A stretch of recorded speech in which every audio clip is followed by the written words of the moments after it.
Que está con nosotros, dar la bienvenida a Luis Quiñir, que está con nosotros. Él es cardiólogo y electrofisiólogo intervencional del Hospital Dr. Hernán Enríquez Aravena en Temuco. Es docente también de la Universidad de la Frontera, perteneciente al Departamento de Medicina Interna de esta casa de estudio, y miembro de la Sociedad de Cardiología de la filial Sur. Luis, bienvenido. ¿Nos puedes compartir tu presentación? Sí, ahí apareció. Ya. ¿Nos puedes compartir tu presentación? Y comienza. Inmediato. ¿Se ve ahí o no? A ver, vamos, está cargando, yo creo. Vamos, está mucha cosa aquí. Vamos a pedir que mantengan sus micrófonos en silencio. Yo no sé, Rosario, si tú eres la administradora, que puedas silenciar. Está... Ahí sí, Luis. ¿Qué? Dame un segundo, Luis, para que no partas. Si es que puedes silenciar al resto que va entrando, Rosario, y pedirles, como les decía, que puedan mantener sus micrófonos en silencio.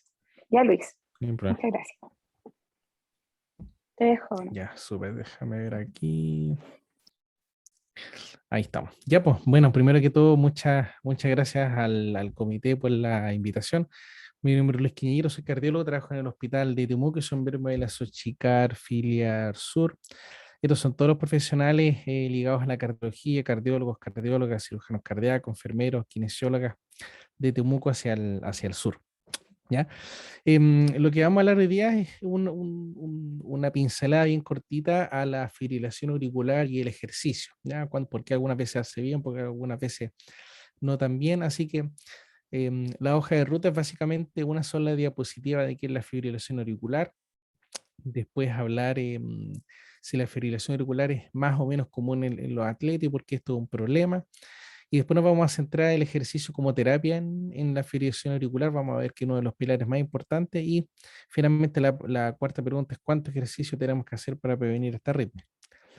Entonces, una sola diapositiva, esto es lo que es la fibrilación auricular. Ustedes pueden ver acá en el panel de arriba, ¿no es cierto? Que el hermoso ritmo sinusal, P seguido de cada QRS, ¿no es cierto?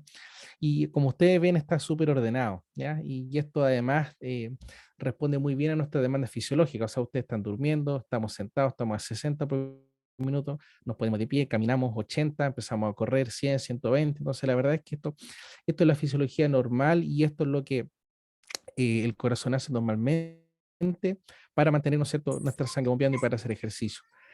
Y en el panel de acá a la derecha, ¿no es cierto?, está la fibrilación auricular, que es totalmente caótica, ¿ya? Y ven el electrocardiograma que está en la parte de abajo de la diapositiva, y ustedes pueden ver, ¿no es cierto?, que a simple vista se ve que esto hace mal, ¿no es cierto? O sea, este ritmo irregular no puede hacerle bien el corazón y es por eso que es un problema clínico tan importante, ¿ya?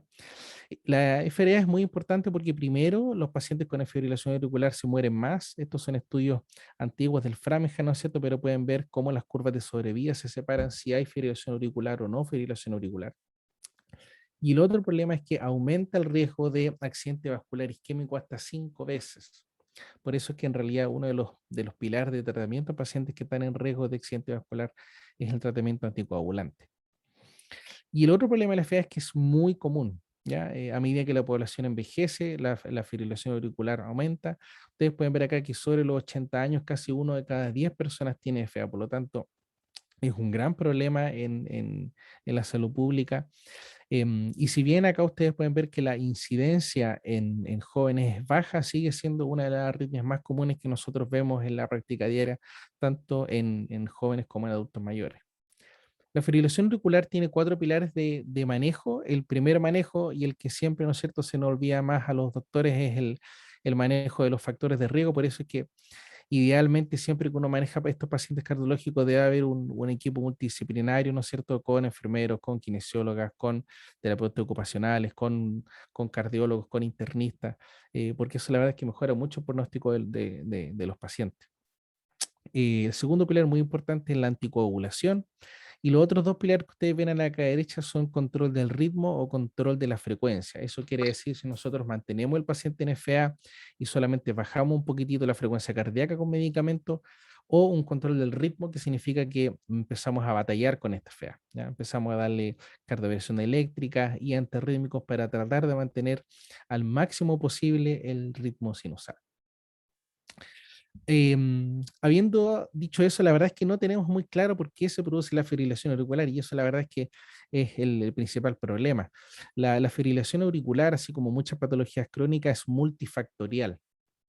Y eso quiere decir que depende de muchos factores, algunos que podemos manejar y otros no tanto. Lo que sí sabemos es que, y esto es válido sobre todo en pacientes jóvenes, que el 90% de los desencadenantes de la fibrilación auricular se producen en las venas pulmonares. Y esto fue escrito por el doctor Eizaguirre en Bordeaux, en Francia, ya por el año a fines de los 90, y esto la verdad es que ha revolucionado la electrofisiología, porque nosotros ahora podemos aislar las venas de manera eléctrica y eliminar la fibrilación auricular en pacientes jóvenes con aurículas sanas. Ahora, la verdad es que la fibrilación auricular es multifactorial, y si uno revisa los factores de riesgo, muchos de los factores de riesgo clásicos, por ejemplo, enfermedad coronaria, se repiten para FA, ¿ya? Hipertensión, dislipidemia, enfermedad coronaria. Y la verdad es que uno tendría que pensar que mientras más ejercicio uno hace, menor fibrilación auricular tiene, pero la verdad es que la gran mayoría de los estudios, por ejemplo, este metaanálisis, demuestran de que la fibrilación auricular en atletas de alto rendimiento es mucho mayor, ¿ya? Este otro metaanálisis recién publicado hace 2 años, y ustedes pueden ver más o menos de que el odds ratio de hacer fibrilación auricular es 2.4 para atletas de alto rendimiento. Y estos atletas de rendimiento, la verdad es que no hay un punto de corte fijo. Se sabe que los atletas profesionales que practican deportes de endurance, como por ejemplo triatlón, maratón, y también los deportistas que hacen deportes mixtos, ¿no es cierto?, como el fútbol, el rugby, tienen mayor incidencia de fibrilación auricular, y eso es válido sobre todo en atletas jóvenes menores de 55 años. La verdad es que sobre los 55 años las diferencias se hacen un poquitito menos importantes, y eso es básicamente porque vimos en la diapositiva previa que la FA es demasiado frecuente en gente mayor. Por eso es que en realidad no hay tanta diferencia. Este es un estudio clásico, este es un estudio, ¿no es cierto?, en Suiza de atletas que hacían cross country, esquí de cross country, o sea, esquí de larga distancia. Y ustedes pueden ver en el gráfico de la derecha que a medida de que el atleta reportaba hacer más número de carreras, ¿ya?, aumentaba la incidencia de FA. Eso quiere decir que mientras más ejercicio estos atletas reportaban, la incidencia de FA aumentaba. Y si ustedes pueden ver acá en el gráfico de la izquierda, no sé cómo hacer mi puntero láser, a ver, no me funciona muy bien. Bueno, en el gráfico de la izquierda acá, ¿no es cierto?, donde dice, ¿no es cierto?, cuánto demoraba en terminar la carrera. Si los atletas llegaban primero a la meta, mayor riesgo de FA, ¿ya? O sea, mientras más deporte, más FA, y eso demostrado en múltiples cohortes, en múltiples metaanálisis. Pero también tiene sus bemoles, ¿ah? Estos estudios, la verdad es que tienen muchas limitaciones. La gran mayoría de eso, yo diría todos, son de autorreporte, ¿ya? Eso quiere decir de que en el fondo están muy condicionados por el sesgo del recuerdo. O sea, que si un deportista, ¿no es cierto?, recordaba, ¿no es cierto?, que hacía más o menos deporte, eso la verdad es que cambia mucho los resultados. Y además es un autorreporte de la fibrilación auricular. Entonces, por supuesto, y eso lo sabemos, de que si uno busca más fibrilación auricular con electrocardiograma, con Holter, la incidencia es mucho mayor que el reporte de los atletas. Y el segundo problema es que generalmente los atletas tienden a ser más sintomáticos de la fibrilación auricular. O sea, ellos inmediatamente se dan cuenta de que el ritmo está normal, y eso probablemente nos puede dar un aumento de los reportes en relación a los controles. Por lo tanto, la verdad es que todos estos estudios están llenos de sesgos que hay que tomar en cuenta cuando uno ve los datos. Y lo segundo que es muy importante, y esto nos pasa en cardiología, un tema transversal en la medicina, pero sobre todo en cardiología, la verdad es que las mujeres están muy poco representadas, ¿ya? Y eso básicamente porque todos estos estudios son bastante antiguos, ¿no es cierto? Lamentablemente, y sobre todo unas décadas atrás, la gran mayoría de los atletas profesionales eran hombres y había muy, muy pocas mujeres. Entonces eso hace que la cantidad de datos sean mucho menores, y por lo tanto no estemos tan seguros si todo lo que hablé recién es válido para las mujeres. Ustedes pueden ver uno de los pocos estudios publicados que analiza diferencias por sexo. son la verdad es que 160.000 sujetos estudiados. Ustedes pueden ver acá en el número de abajo. Voy a tratar de funcionar mi puntero láser de nuevo. Esperen un segundito.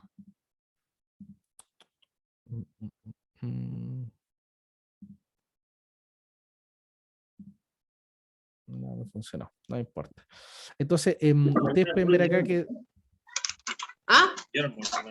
Ustedes pueden ver... Espero que en el mute Gracias. Entonces, ustedes pueden ver acá que las mujeres, fíjense acá, hombres que hacían deporte intensivo o intenso, 4.000, mujeres 1.000, ¿ya? Y ustedes ven acá de que mujeres que sometían a ejercicio intenso, que tuvieron fibrilación auricular en este estudio fueron 0, ¿ya? Y si ustedes ven acá el hazard ratio, ¿no es cierto? El riesgo en hombres es 3 veces mayor de tener fibrilación auricular, pero la verdad es que en mujeres, en este estudio aislado, no hubo mayor riesgo de fibrilación auricular con ejercicio. Por lo tanto, la verdad es que necesitamos más estudios y no lo tenemos muy claro.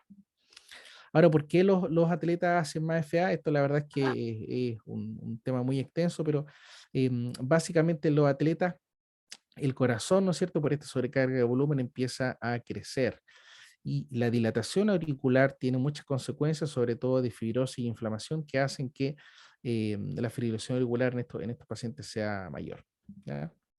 Habiendo dicho eso, la verdad es que uno dice, bueno, el ejercicio quizás no es tan bueno, pero si uno ve la mortalidad, si bien la FA o las arritmias son más comunes en atletas de alto rendimiento, la mortalidad es mucho mejor, ¿ya? Así que el mensaje es que el ejercicio no es malo, el ejercicio es bueno. Y el segundo mensaje que en realidad yo les quiero traer es que si ustedes ven la práctica clínica, no sé la experiencia de ustedes, al menos yo me desempeño en el sistema público en Temuco, la verdad es que yo veo muy pocos atletas y la gran mayoría de mis pacientes son este típico chileno que es el caballero de 50, 60 años que trabaja 44 horas al día y la verdad es que no hace deporte. Entonces, la verdad es que más que hablar de los riesgos de la fibrilación auricular, me gustaría centrarme en los beneficios del ejercicio, ¿ya? Y la verdad es que el ejercicio es muy bueno y esto por ejemplo, un registro de 14.000 pacientes y ustedes pueden ver acá que en este gráfico, sobre todo más válido para obesos con circunferencia mayor a 106, de que a peor actividad física reportada, mucho mayor incidencia de FA, ¿ya? O sea, si los pacientes hacen menos ejercicio, más fibrilación auricular.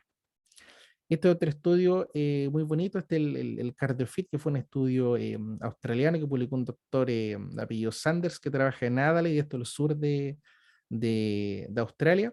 Y ellos tienen un programa de FA, pero que es espectacular y es probablemente uno de los líderes mundiales. Ahí trabajan muchas de las personas que escriben las guías clínicas de ejercicio, tanto de enfermería dedicada a la fibrilación auricular, también de physical therapy, de kinesiología. Y en el CardioFit ustedes ven que son 1.400 pacientes obesos con fibrilación auricular y ustedes pueden ver acá los dos gráficos que si el paciente al momento del ingreso tenía menos capacidad funcional, esto estudia con test de esfuerzo, la incidencia de fibrilación auricular es mucho mayor.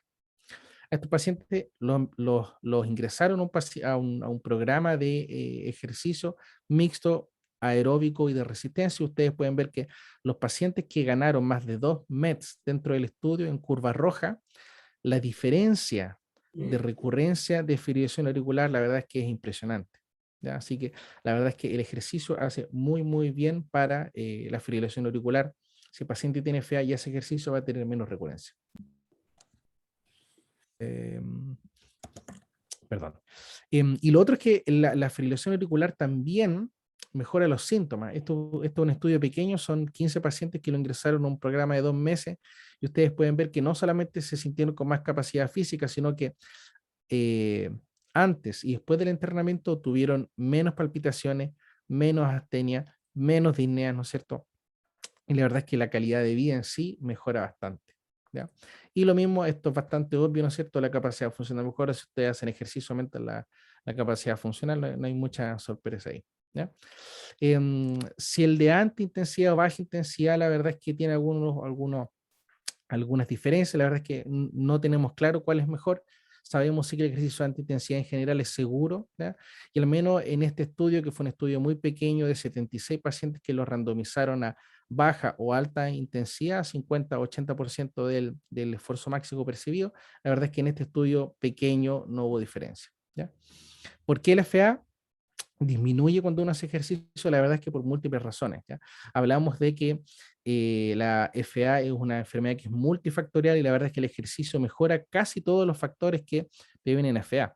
El ejercicio disminuye la presión arterial, el ejercicio disminuye el estrés oxidativo, el ejercicio disminuye la inflamación, el ejercicio disminuye la grasa visceral, el ejercicio mejora el control glicémico y lo más importante, diría yo, lo más importante es que si un paciente hace ejercicio, la función diastólica del corazón mejora, por lo tanto, uno descarga un poco esa aurícula izquierda, la aurícula izquierda no está tan tensa, ya demostraron en este estudio, ustedes pueden ver acá el CardioFit cómo la aurícula se empequeñece con el ejercicio y eso la verdad es que multifactorial, pero el ejercicio es maravilloso y actúa en todas estas vías, ¿ya? ¿Cuánto ejercicio deben hacer para prevenir FA? La verdad es que lo invito a leer este estudio muy bonito del mismo doctor Sanders de Adelaide, que es probablemente uno de los cardiólogos que más publica en ejercicio de fibrilación auricular. Como dije, la verdad es que el programa que tiene él es fantástico.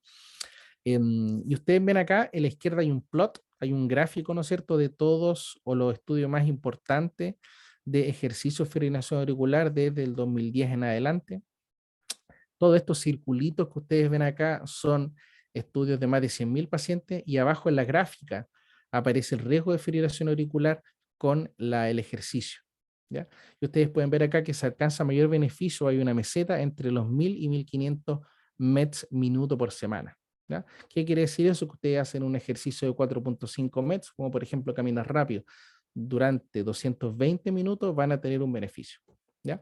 Ahora, esto es mayor que lo que se recomienda generalmente, o sea, las guías clínicas, al menos las guías clínicas del American College recomiendan 150 minutos, al menos si uno ve este gráfico, 150 minutos a 5 meses, la verdad es que está más o menos acá. Entonces, el beneficio, la verdad es que no es mucho y uno debería quizás a estos pacientes exigirle un poquitito más allá de lo que dice la guía clínica. Esto es explicarle qué es un METS, pero aquí probablemente hay muchos kinesiólogos en la audiencia, así que ustedes son mucho más expertos que yo en esto, ¿no es cierto? Esto es lo que recomiendan los expertos. De nuevo, no existen guías clínicas claras y esto más que nada son opiniones de expertos, pero la opinión del experto, al menos del doctor Sanders y de su grupo, es lo que han publicado.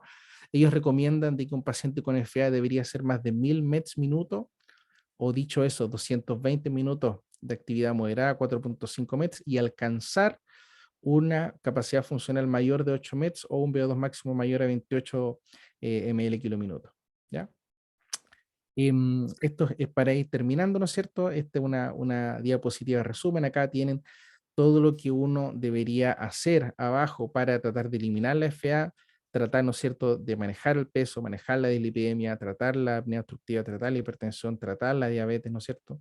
Y lo que recomiendan los expertos, ¿no es cierto?, de ejercicio, 3 a 5 días a la semana, ¿no es cierto?, 220 minutos de ejercicio moderado, que es por ejemplo una caminata rápida, que son más o menos 4.5 METs, y alcanzar ojalá mayor a 28, ¿ya? Y como probablemente ustedes saben, ahora casi todos los teléfonos, casi todos los relojes inteligentes miden NVO2, este es caso, el mío, yo no soy muy deportista, pero al menos me trato de mantener moviendo un poco, por lo tanto, al menos según mi Garmin, ¿no es cierto?, me mantengo lejos de la fibrilación auricular con mi video más que tengo ahora, que si bien no es espectacular, es decente, ¿ya? Eso quería contarles, una diapositiva de más allá del ejercicio. Esto es algo bien entretenido del último Congreso de Electrofisiología americano. Esto fue en San Francisco. Y una sesión súper entretenida de controversias en arritmias en atletas, ¿no es cierto?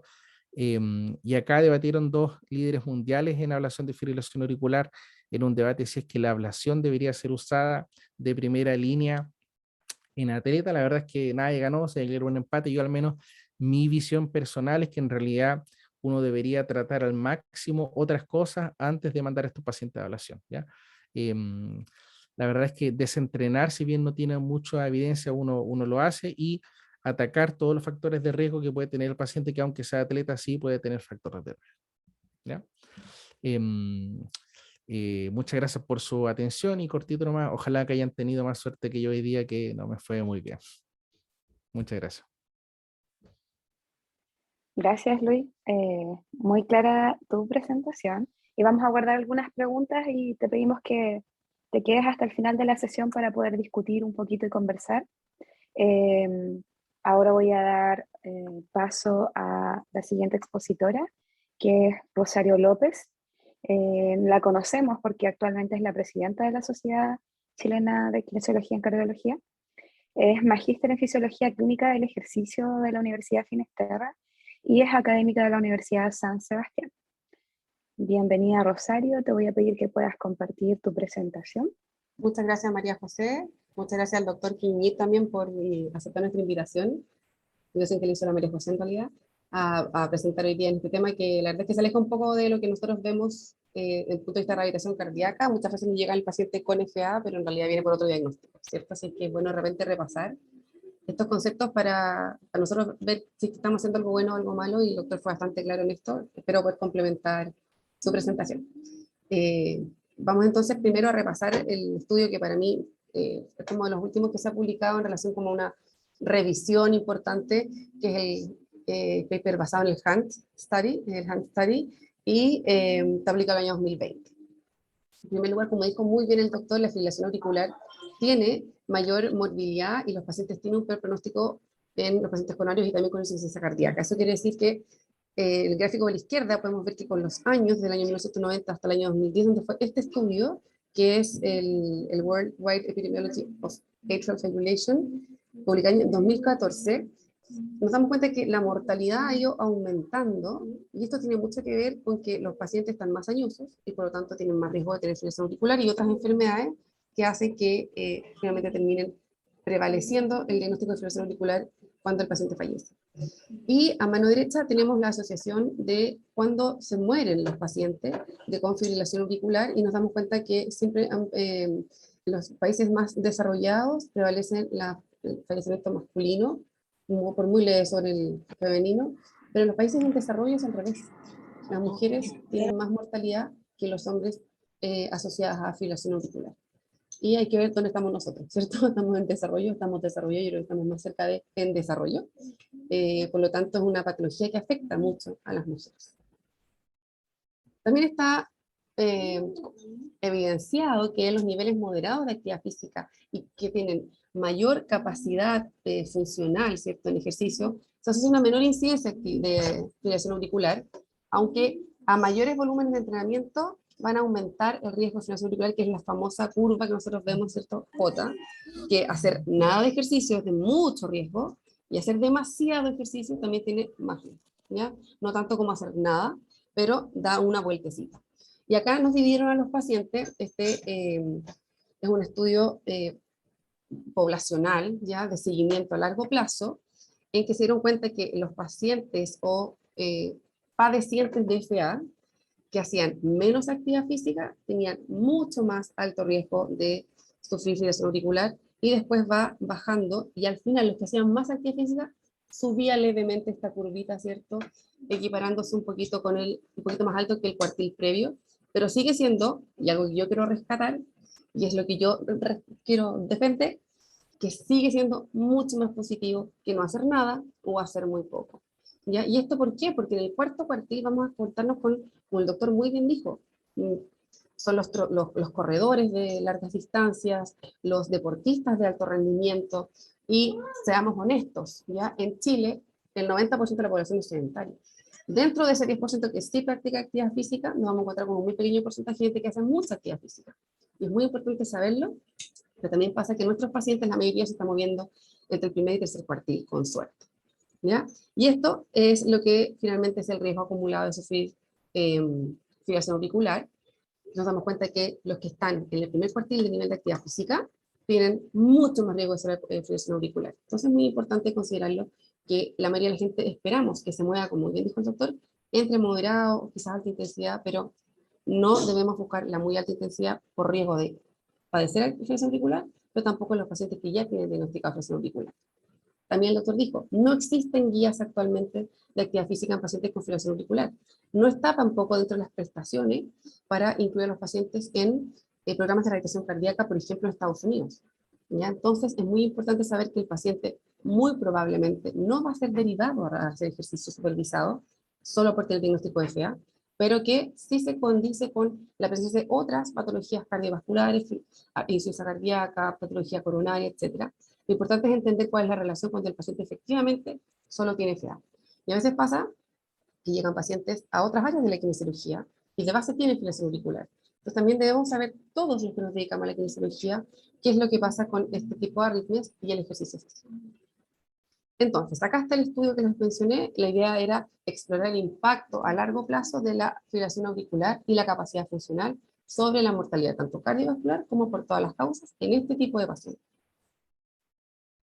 La caracterización de los pacientes y cómo lograron llegar a esto fue una revisión de ficha con el código de arritmia o fibrilación auricular o flutter, y también se les podía preguntar a los pacientes si es que alguna vez alguien les había dicho que tenían fibrilación auricular o que hubieran sido incluidos en el diagnóstico de fibrilación auricular en atención primaria. Entonces sacaron gente de todos lados, no solamente de hospital, también que hayan reportado enfermedad cardiovascular o renal en el estudio previo y también de atención primaria. ¿Cómo se controló la parte de la actividad física? A través de cuestionario, ¿ya? Y esto obviamente, como bien dijo el doctor en la presentación anterior, sesga un poco la información porque es autorreporte, ¿ya? Ahora, hay que ser bien honesto que la gente, cuando hacemos investigación con cuestionarios, no podemos invalidar los cuestionarios, ¿cierto?, basados en que la gente nos va a mentir en la respuesta. Entonces se dan como válidos porque por eso son cuestionarios que son útiles y están validados y tienen adecuada evidencia científica. Eran 3 preguntas: ¿con qué frecuencia se ejercita? ¿Qué tanto se esfuerza? ¿Y cuánto dura su sesión de ejercicio? ¿Ya? Esas eran las 3 preguntas y de esa manera se categorizaba a los pacientes según su nivel de actividad física. ¿Ya? Se considera entonces un paciente inactivo si no hacía actividad física o hacía menos una vez a la semana. Si era de baja nivel de actividad física, se hacía menos de 150 minutos de ejercicio moderado o 75 minutos de ejercicio vigoroso, y si estaba sobre el nivel de actividad física, sí que hacía más de 150 moderado o vigoroso. Esta fue la muestra que se obtuvo, ¿cierto? La mayoría eran hombres, tenían una cintura amplia, sobre 103 los inactivos, sobre 99 los activos, los que no cumplían, y los que sí cumplían 97, no había mucha diferencia en eso. En cuanto a los METs que realizaban, los que eran inactivos, 7.8, los que no cumplían, ¿cierto?, que eran los que estaban en el medio, 8.5, y los que sí cumplían tenían 10 METs de nivel de capacidad funcional, y no había diferencias en otras características. ¿Ya? Eran menos diabéticos nomás los que sí cumplían el nivel de actividad física. En cuanto al tratamiento, nos damos cuenta que los que no hacían ejercicio o no cumplían con las metas objetivas tenían más carga de medicamento beta bloqueador, no así los que sí cumplían con el nivel de actividad física. Eso estaban con un 46% de uso de beta bloqueador, que es lo que nos va a decir, ¿cierto? El remedio que se ocupa muchísimo en este tipo de pacientes. Esto fue el resultado, aquí tiene que ver con el heart ratio o el nivel de riesgo que presentaban los pacientes en cuanto a mortalidad, capacidad funcional al ejercicio y mortalidad cardiovascular. En cuanto a la mortalidad por todas las causas, damos cuenta que hay una diferencia significativa de disminución del riesgo de mortalidad por todas las causas cuando el paciente con fibrilación auricular cumple las recomendaciones de ejercicio. Y que mientras más cumple, es decir, más cerca del cuarto cuartil está, también obviamente vamos a ver que mejoran su capacidad funcional, porque es básico para todos que mientras más intensidad, más volumen de entrenamiento, más efecto tengo sobre la capacidad funcional. Y en cuanto a la mortalidad cardiovascular, nos damos cuenta que hay una reducción del más del 50% en aquellos pacientes que sí cumplen con las recomendaciones de actividad física. Por lo tanto, lo que estamos concluyendo por ahora es que los pacientes con fibrilación auricular debemos empujarlos hacia las metas de actividad física de los pacientes habituales, y que debemos buscar que trate de tener la mayor cantidad de intensidad posible sin pasarse para el otro lado de la curva. En cuanto, como les dije, a la mortalidad, esta es otra forma de presentar la información, ¿cierto? Nos damos cuenta que cuando el paciente hace entre un volumen de entrenamiento de 75 a 150 minutos a la semana de ejercicio moderado o vigoroso, hay una disminución significativa de la mortalidad por enfermedad cardiovascular. Pero que si nos pasamos, ¿cierto?, en intensidad, o sea, en volumen de ejercicio vigoroso, vamos a estar al mismo nivel de riesgo que el paciente que no cumple con los niveles de actividad física. ¿Por qué? Porque el ejercicio vigoroso no es lo que está demostrado que tenga un efecto positivo sobre la fibrilación auricular, y menos sobre la mortalidad por evento cardiovascular en los pacientes con fibrilación auricular. Los otros, las otras patologías, ¿cierto? Como la mortalidad por todas las causas, obviamente se mezcla un poquito con la mortalidad cardiovascular, pero miren lo que pasa en stroke. En el stroke nos damos cuenta que el paciente que hace ejercicio moderado mejora, pero después sube, pero miren lo que pasa con los vigorosos. En cuanto a los vigorosos, sí tenemos un resultado positivo a más intensidad. Sé que hay que hacer un equilibrio, ¿cierto? Primero, nosotros sabemos que el ejercicio vigoroso no es para todos los pacientes. Segundo, sabemos que debe ser siempre de forma progresiva y evaluar la respuesta del paciente. Por lo tanto, en este nivel de ejercicio vigoroso, probablemente los que logren hacer ese tipo de intensidad de ejercicio sean pacientes quizás menos añosos, con menos comorbilidades, ¿cierto? Por lo tanto, esta muestra obviamente va a tender a llegar a que el paciente está en una etapa de su vida que lo lleva a poder hacer ejercicio vigoroso, pero más lejano al periodo de la muerte. Otra forma de presentar los gráficos acá también, mortalidad por todas las causas, estamos comparando la fibrilación auricular con la población general en este caso. ¿Y qué es lo que nos dice? Que los pacientes tienen mayor nivel base, ¿cierto?, que en comparación con la población general. Pero a medida que vamos aumentando nuestro nivel de ejercicio y logramos cumplir con las metas objetivas de recomendaciones de actividad física semanal, nos vamos acercando también una población con la otra. Entonces empezamos a ser más similares, ¿cierto? Y estamos recibiendo el mismo nivel de cardioprotección o de protección vital en este caso, porque es mortalidad por todas las causas, asociados a los niveles de actividad física. En el caso de la muerte cardiovascular, están un poquito más separados, pero siguen acercándose bastante cuando el paciente logra cumplir, ¿ya? Y obviamente en stroke nuevamente nos pasa lo mismo, ¿cierto? Que hay un efecto mucho más positivo y se acercan bastante las poblaciones, llegando a ser del mismo nivel de riesgo de tener un evento cerebrovascular teniendo FA que no teniendo FA al hacer las recomendaciones de actividad física. ¿Qué es lo que nos importa a nosotros que se lleven como ejemplo? O sea, como mensaje, perdón. Este es el gráfico de la misma publicación, así que lo pueden revisar con tranquilidad. El paciente que cumple con las recomendaciones de ejercicio, que son 150 minutos a la semana de ejercicio moderado, o 75 vigoroso, o una combinación de ambos, un seguimiento a 8 años, nos vamos a ir acercando significativamente a una disminución en la mortalidad por todas las causas, ¿ya? Y a medida que menos cumplimos o nos comportamos como inactivos, vamos a ir reduciendo la posibilidad de sobrevivir al año 8. Y la mortalidad por evento cardiovascular se comportan bastante similares hasta el año 5 y ya después empiezan a dividirse un poquito las curvas, pero sigue siendo en el mismo orden. Ahora, ¿por qué? ¿Cierto? El doctor dijo algo de lo que se llama la salud auricular. Primero, tenemos que saber que la actividad física mejora significativamente el perfil de riesgo cardiovascular. Por lo tanto, vamos a sacar de exposición a nuestro paciente con FA de tener otras patologías cardiovasculares isquémicas y por lo tanto fallecer por eso. Que los beneficios de tener una capacidad física elevada son conocidos y están demostrados, ¿ya? Y esto porque la capacidad física o la capacidad de ejercicio refleja la capacidad que tiene el paciente y qué manera es capaz de mantenerlo en continuo para lograr los efectos positivos que tiene a nivel de patología cardiovascular, de mortalidad y de otros factores de riesgo cardiovascular. Que se reduce los mecanismos patofisiológicos o patológicos para nosotros, ¿cierto?, que contribuyen al desarrollo, pero también a la permanencia de la fibrilación auricular, ¿ya? El estudio de PATAC dice que en pacientes obesos, en este caso, que también tiene, como dijo el doctor, un efecto inflamatorio sistémico y por lo tanto mayor riesgo de tener FA, que por cada mes que tú mejores en este tipo de pacientes, vas a reducir un 13% el riesgo de recurrencia de una fibrilación auricular. Eso es tremendamente importante porque estamos tratando al paciente no solo de una patología o de un grupo de patologías, sino que también de patologías del ritmo cardíaco.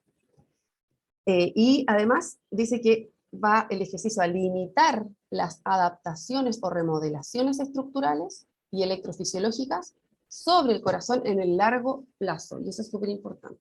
¿Ya? Por lo tanto, vamos a tener menor strain cardiovascular, que es lo que el doctor le llama el estrés, ¿cierto?, sobre la aurícula, y por lo tanto menor riesgo de evento.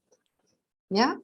Esta es otra publicación que también nos muestra un poquito de evidencia sobre la seguridad y sobre lo bueno que les hace el ejercicio a estos pacientes. Los pacientes que tienen la FA y que están físicamente activos tienen un 45% menos de muerte por todas las causas y mortalidad cardiovascular en comparación con la misma población pero inactiva. Dijimos que un MED mejora entre el 12 o 13% la mortalidad por todas las causas, 12% y 15% la mortalidad cardiovascular. Todos los inactivos, toda la población inactiva tiene un 50% más riesgo de muerte por todas las causas y el doble que la mortalidad cardiovascular versus el grupo de pacientes activos.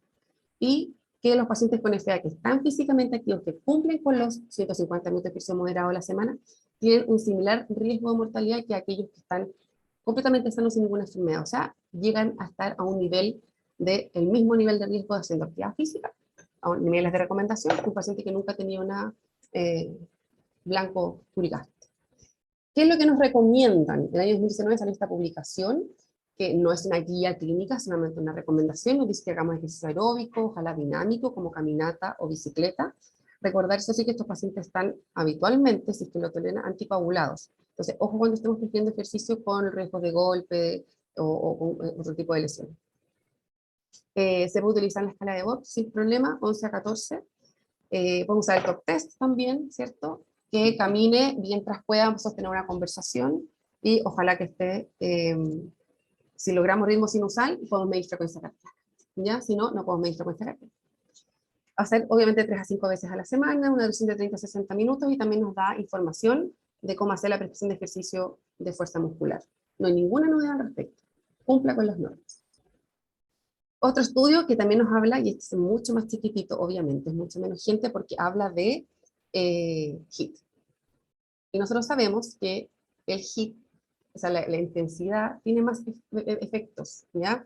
Me gustó esta publicación porque habla de los pacientes crónicos renales, que en realidad son pacientes bien abandonados desde el punto de vista de la rehabilitación en general.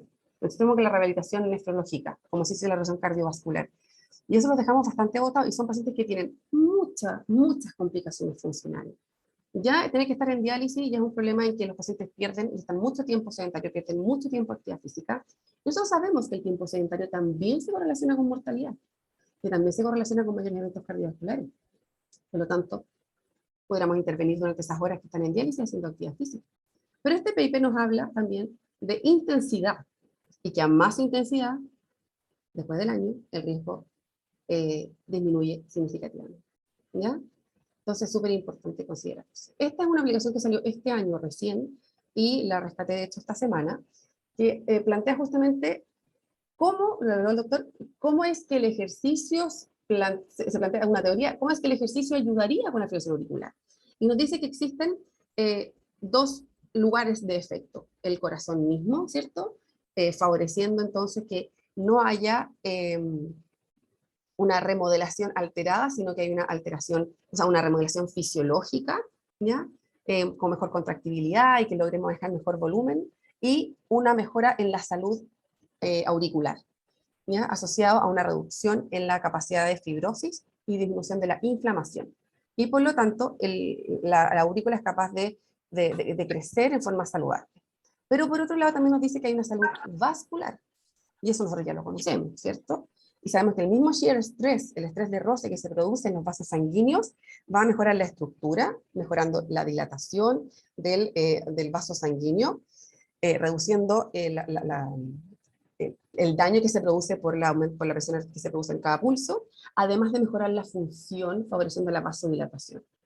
Entonces, todos estos tienen, por un lado, una disminución de la recurrencia de arritmia auricular, fibrilación auricular, pero que cruzado también va a disminuir la mortalidad. Y el ejercicio, favoreciendo la función vascular, vamos a reducir morbilidad y mortalidad cardiovascular, y también indirectamente vamos a ir a favorecer, por lo tanto, la recurrencia de fibrilación auricular. A modo de conclusión del estudio, ¿cierto? Eran más de 1000 personas con fibrilación auricular, en que se les midió nivel de actividad física, capacidad funcional, y que mientras más tenían de nivel de actividad física y capacidad funcional, se asoció una menor riesgo de mortalidad y de enfermedad cardiovascular o morbilidad cardiovascular. Recuerden que estos eran pacientes que ya tenían el diagnóstico de arritmias. Aquí sabemos que el ejercicio favorece la prevención de las arritmias, pero también que durante el diagnóstico de arritmia, el paciente que ya está diagnosticado y está en tratamiento, es posible controlar las complicaciones asociadas a muerte cardiovascular, morbilidad cardiovascular y muerte por todas las causas. Por lo tanto, tener el rol, tener al paciente incorporado en su tratamiento la actividad física, o sea que la actividad física sea regular, va a mejorar la capacidad de hacer ejercicio y por lo tanto disminuir el riesgo de morbilidad y mortalidad. ¿Qué es lo que nos recomiendan? Este mismo estudio, el último que les mostré, que relacionaba cómo es que el ejercicio hacía el efecto, dice entre 360 y 700 minutos semana, que son entre 60 y 120 minutos de ejercicio por semana, de manera vigorosa. El doctor dijo que era incluso más lo que se podía hacer, más en tiempo, y esas podrían ser perfectamente recomendaciones basadas en evidencia para este tipo de pacientes, para mejorar los resultados en calidad de vida y evento cardiovascular a largo plazo. Esa era mi presentación. Muchas gracias. Gracias, Rosario, por tu presentación. Se complementaron bastante Rosario y Luis con sus presentaciones. Vamos a dar ahora un minuto primero a la audiencia, si es que tiene alguna pregunta, si es que quisieran detenerse en algo de lo que se tocó en la charla, dar la oportunidad. Hay dos maneras en que pueden hacerlo. Una es que pueden escribir en el chat, o la otra que pueden prender su cámara, pueden levantar la mano, o como ya veo a Dominique, y ahí tienen su oportunidad para saludar y poder hablar. Así que vamos a partir con Dominique primero. Hola, buenas tardes a todos. Muchos saludos. Hola María José, Rosario, ¿cómo están? Muy interesantes las presentaciones. Yo quería comentar, bueno, por una mala suerte, casa herrero, cuchillo de palo, yo he tenido que sufrir una ablación por una fibrilación auricular paroxística, así que hablo con conocimiento de causa. Es complejo en cuanto a la programación del ejercicio en los pacientes por el hecho de la FA en el fondo, y es complejo decir vamos a trabajar a una frecuencia de 60, 80% de la frecuencia cardíaca, porque no se sabe cuánto es lo que está el paciente en ese momento, o sea, puede estar muy descontrolado y con la frecuencia cardíaca cerca de 160 en algún momento del ejercicio y bajar después a 60, entonces es bien complejo el manejo, pero digamos, como experiencia, sí efectivamente con ejercicio de intensidad moderada a intensa, a la larga se va controlando, o sea, desde que empecé hasta de que me ablacionaron hasta ahora, está mucho más controlado. Pero es complejo, como le digo, por el mismo hecho de la FA. Pero no sé si en una persona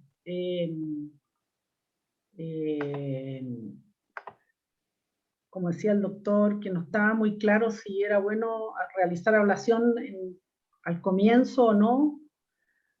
Creo que en realidad en personas activas sí es útil, porque no sé cómo sería tratar de hacer deporte con una, que me pasó, digamos, de llegar a 160 o 180 o 200 de frecuencia cardíaca mientras uno está haciendo un ejercicio que no es tan intenso. Eso era mi comentario. Era un comentario y experiencia, vivencia. No sé si quieren comentar algo, Luis o Rosario. Sí, no, claro, o sea, como dice Dominique, muchas gracias por tu testimonio personal. Eso es justamente lo que, claro, lo que le pasa a todos nuestros pacientes con FA, ¿no es cierto? O sea, se levantan a buscar algo a la cocina y llegan con 180 latidos por minuto, así que la verdad es que eso es bien, bien molesto. Así que yo quizás le voy a hacer una contrapregunta aquí, quizás a Rosario, como kinesióloga experta del panel, digamos, como si la frecuencia cardíaca no es muy confiable, ¿qué otros parámetros usas tú, digamos, para guiar el ejercicio en los pacientes? Gracias, Domi, por tu experiencia de todo tipo, clínica y en el área de la cardiología. A ver, primero no podemos hacer ejercicio en 160. Eso no, tiene que estar bastante más controlada la frecuencia, más allá del ritmo, si queda un FA nomás, ¿cierto? Entonces, en ese sentido, la frecuencia que nos marca, igual que en cierto rango de seguridad, aunque como dice la Dominique, no sabemos en cuánto está el paciente, pero si nos marca 160, estamos Si no tenemos un electro o telemetría para poder hacer la evaluación de efectivamente cuánto tiene, hay que saber por qué el paciente está en FA de ese nivel de velocidad, ¿ya? Pues una respuesta ventricular rápida y estaríamos justamente contraproduciendo cualquier tipo de beneficio.